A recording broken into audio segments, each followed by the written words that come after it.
What is good? We back with another video, and today I got a special guest, my older brother. You want to introduce yourself?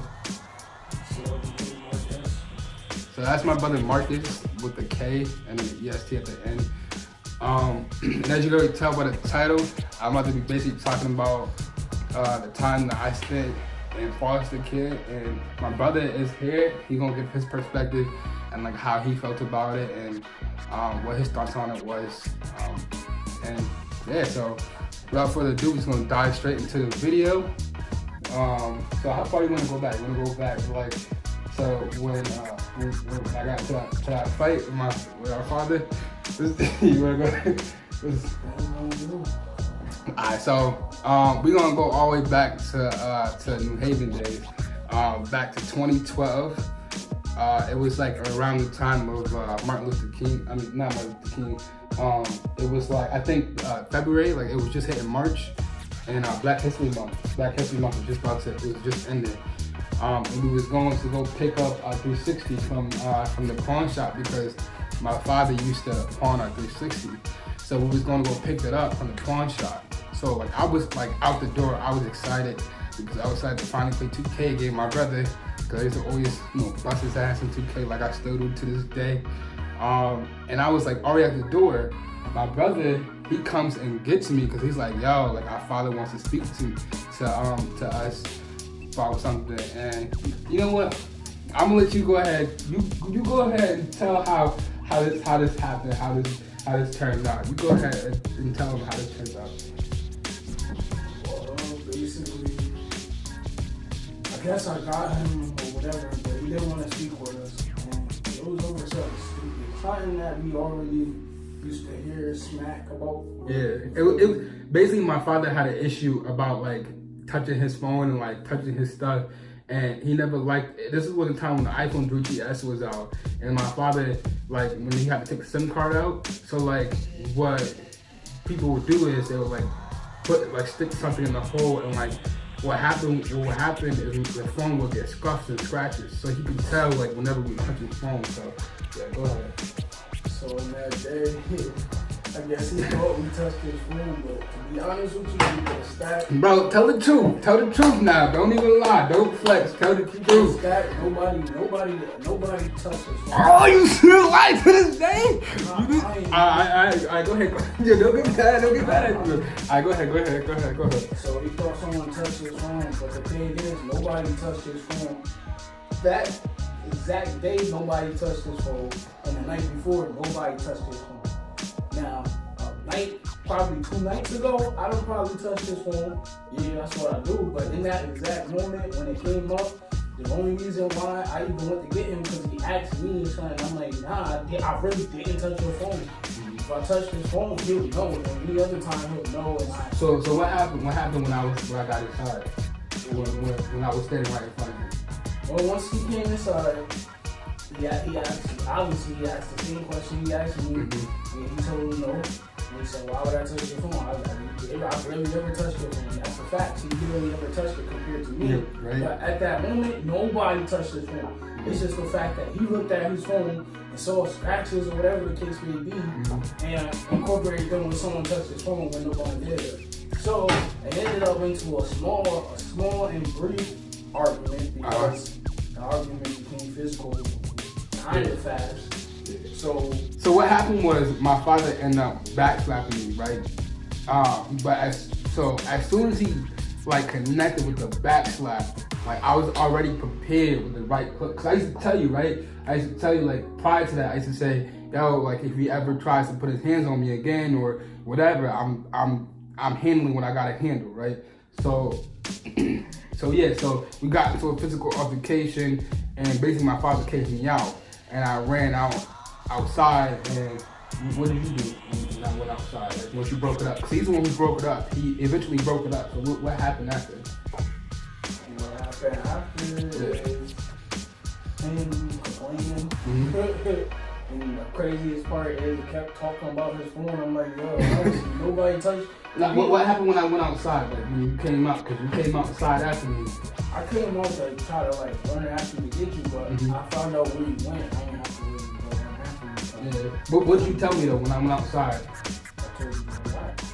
Relax, yeah. And when I was like, I was telling you, when my phone died. I was telling you, I was like, yo, I told you that if he ever put his hands on me, I would, you know. But see, that was previous.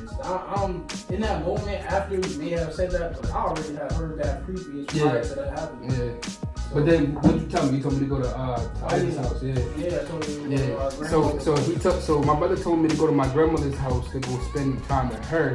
I mean, to go be with my brother, our older brother. So we got an older stepbrother, Ivan. He was like, yo, go to Grant's house and go chill with Ivan until this shit dies out. So I was like, all right, I'm gonna go ahead and do that.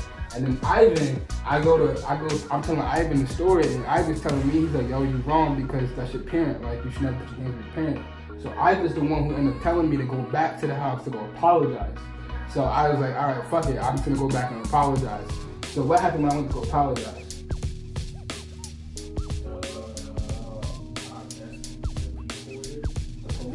Yeah. So my father had called the police because I don't even know why he called the police. Called the police because of the altercation. Yeah, because of the altercation. And then they ended up taking me away, and because it was a weekend, they gave me a court date to go to on the Monday because they were trying to catch me with like a beach or priest or some shit like that. Something stupid. Like, I don't even know why. But so I had to stay with my mom's at the time for until the weekend passed. So Monday I can go and go to my court date. And I basically told my lawyer, I was like, I'm not going from one bad situation to another bad situation because you knew how our mother was living at the time. She was smoking weed all the time and she wasn't financially stable to be able to take care of a kid. Let alone, I had a little brother at the time who lived with her, but seeing what he was going through with her and just the environment that he was in, I didn't want to go from another environment from one bad environment to another bad environment. So I told the lawyer, I was like, I'm not doing that. And my father didn't want me to come back home because he had kicked me out. And she was like, well, do you have any other family members to go stay with? I was like, no. My aunt at the time, she had 3 kids, so she's taking care of 3 kids. Like, well, I'm gonna sit here and call my aunt and bother her and like, yo, can I stay with you? Like, that's not happening. My grandmother, she was living in an old person's home, so she didn't have the ability to even take care of me.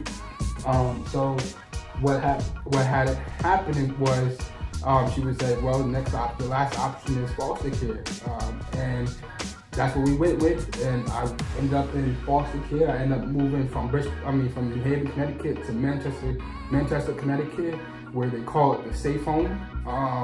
And it was a different environment. Well, you came to visit me a couple of times while I was there with grandma and shit. How would you describe the environment that it was in Manchester? My type of environment. Basically, like going from basically from the hood where you accustomed to a certain environment, and now you're in Manchester, Connecticut. Now, I was only in one part. I don't know how all parts of Manchester was, but all I do know is that this part, like, as a young black kid, you can run around and not have to worry about getting into a fight with nobody. You can run around and not have to worry about getting shot or, yeah, possibly. You never know, possibly. But you didn't have to worry. You know what I mean? My worry was, trying not to trip running up a hill. That was the least of my worries. So, and the house is big. That was a big ass house, right? That shit was like, it was borderline built like a mansion, like, and it was about 8 kids in that one. It was a group home. It was about 8 kids staying in that safe home. But how do you feel about me, like, not having me around, all the time, and me being in the group home? How do you feel? It was weird. It was weird. It was weird only because, like, you feel me, you was around basically everywhere I went. I said you didn't stay in the house, but other than that, I don't know. It was weird, but then again, I knew that my last year of school was like coming up. Yeah. So I might as well just finish. So I had to try to focus on school while doing my last year without him, but at the same time, it wasn't really my last year without him because he ended up coming back to my school. Yeah. So I ended up coming back to finish on my sophomore year at Hill House. And I would skip classes and shit to go see my brother because obviously that's my brother. And my school, the high school, was around the corner from my past house, from the house that he was living in. So it was around the corner. So I would just skip class and go see him. He was basically pretty much done because he was a senior, so he was basically just pretty much done. And he was chilling. And then I think he was also starting to go to college too. He was going to Gateway Community College. And this man, he gave two fucks about going to Gateway.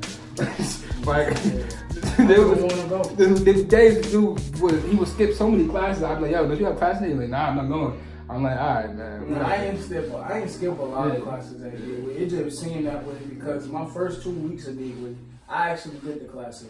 But it was after my second week that I just was like, when I found out I wasn't even gonna be staying here to really finish out the semester, I was like, yo, why did I even start this? Yeah. But the transition from, basically teaching out an environment you were accustomed to.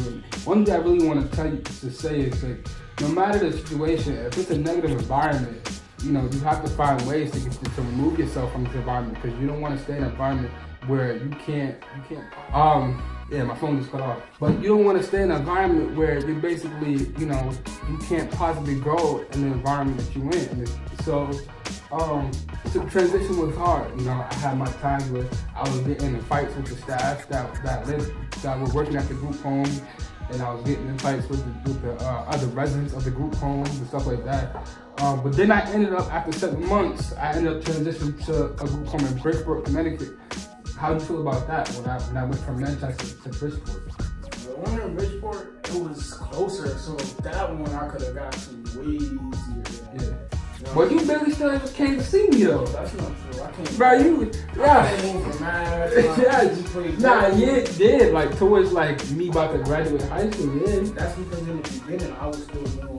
I was engaged. But I think I was still. I think it's because we ended up moving too. Remember? Oh yeah, you guys had moved. Yeah, you guys had moved. You got moved a little further away. Yeah, so whenever I came into New Haven, if I got the chance to go to Bridgeport, I'd take the chance to go to Bridgeport. But yeah, I went to go see her myself. When I went to go see my grandma, I went to just go see her. And then I was like, I might as well go see him too. Yeah. And I went to go see that was the second option? I mean, when grandma was the eldest. That's crazy. I was just thinking, that's crazy. My grandma was the eldest, so I didn't probably see my grandma first. But yeah. So how would you think, like, going through what I went through, helped me? Like, what would you think, like? I think the people, like, the constant support, like, the first one, it was a rocky situation because, one, you yourself, knowing what happened, you wanted to get yourself removed and put in a better situation. But at the same time, I know that you felt, man, I'm far away from my brothers. And that's probably why in the beginning, when I first came, like, the actions were like that. You know what I'm saying? Certain actions like that because you still was, like, in the stage of recovery, I guess you could kind of say. Because when we went to the one in Bridgeport that was closer to my grandma, that's when everything kind of really started clicking. You know what I'm saying? I was closer to home. I was closer to grandma. I was closer to my grandma, so I used to go see my grandma here and there, help her out whenever we had free time. I don't know, just the Bridgeport going to put more structure here for you. Like, they got you into not only getting paid from them doing little chores, but to get your own little under the table job. You know what I'm saying? So it built character. In the sense I started to develop a little bit more. And I started to become self-aware, self-independent in my situation. So I said, you know what, I need more. And that's when my relationship with my grandmother really grew too. Because I always loved my grandmother, but that's when I would definitely say my grandmother became my best friend because even from the first group home that I went to, she was coming to see me with my brother, and that's not a close drive. That was a far drive from going from all the way from. First of all, she has to go pick him up and then come, from Bridgeport to all the way to Manchester. That's a pretty good drive, and she had a lot of health issues, stuff like that. So when I started going to these group homes, I started to realize how much she really loved me, no matter what. And she was showing that unconditional love, and I really appreciated that. And then when I moved to Bridgeport, to that second group home, that's when our relationship started to really develop into more of a friendship, a bond. She became my best friend And that's why I say today it's still hard because sometimes, you know, it's hard when you don't have that best friend that was always there for you.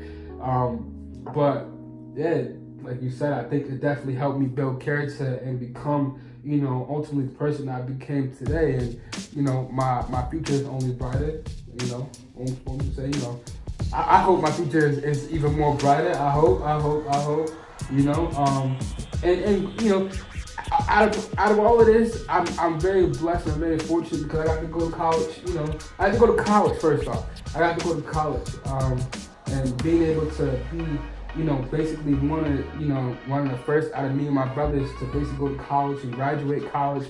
It was a great experience, a great honor, and it's a great blessing because, you know, you kind of set in the pedestal for greatness. And, you know, like with all my success, I want my brother to be successful as well, no matter what. But I got to basically, yeah. So, you got any more words? Nothing? All right, well, we're going to close out the video. I want to appreciate you guys for coming for another video and just, you know, chit-chat with me and my brother. That was the story of how I got into a group home and, you know, my transition into a group home. I'm going to come out with some more videos, some more bangers for you guys. Just stay tuned, and I appreciate you stopping by and just watching another video of mine.